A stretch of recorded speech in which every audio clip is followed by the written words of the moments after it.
നമസ്കാരം. കുറച്ചു ദിവസം മുൻപ് ലെബനനിൽ ഇസ്രയേൽ നടത്തിയ ബോംബാക്രമണം ചൈനീസ് സൈനികരെയും ഞെട്ടിച്ചു എന്ന റിപ്പോർട്ടാണ് പുറത്തുവരുന്നത്. സെപ്റ്റംബർ 19 ലെബനനിൽ ഇസ്രയേൽ നടത്തിയ വ്യോമാക്രമണം UN സമാധാന സേനയുടെ ഭാഗമായ ചൈനീസ് സൈനികരുടെ ക്യാമ്പ് ഹൗസിന് കേടുപാടുകൾ വരുത്തിയതായി സമീപകാല ചിത്രങ്ങൾ അവകാശപ്പെടുന്നു. ചൈനീസ് പട്ടാളക്കാർ ബങ്കറുകളിലേക്ക് രക്ഷപ്പെട്ടു. അതേസമയം ഇസ്രയേൽ ചൈനീസ് ഉദ്യോഗസ്ഥർ സംഭവത്തെക്കുറിച്ച് പ്രതികരിച്ചിട്ടില്ല. ഏറ്റവും പുതിയ മറ്റൊരു റിപ്പോർട്ട്, ഹിസ്ബുള്ള ഇസ്രയേൽ വ്യോമാക്രമണം കനത്തതോടെ ഇസ്രയേലിലെ ചൈനീസ് പൗരന്മാരോട് ഉടൻ രാജ്യത്തേക്ക് മടങ്ങാൻ ചൈന ഉത്തരവിട്ടു. എത്രയും വേഗം ഇസ്രയേൽ വിടണമെന്നാണ് ചൈനീസ് എംബസിയുടെ അറിയിപ്പിലുള്ളത്. പൗരന്മാർ തൽക്കാലം ഇസ്രയേലിലേക്ക് യാത്ര ചെയ്യരുതെന്നും ചൈനീസ് എംബസി കൂട്ടിച്ചേർത്തു.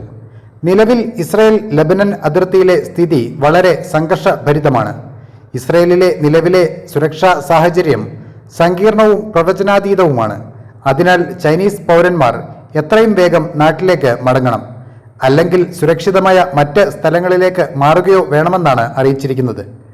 ഗാസയ്ക്കെതിരെ ഇസ്രയേൽ യുദ്ധം ആരംഭിച്ചത് മുതൽ ഇസ്രയേലും ഹിസ്ബുള്ളയും തമ്മിൽ ആക്രമണങ്ങളിൽ ഏർപ്പെട്ടിരുന്നു.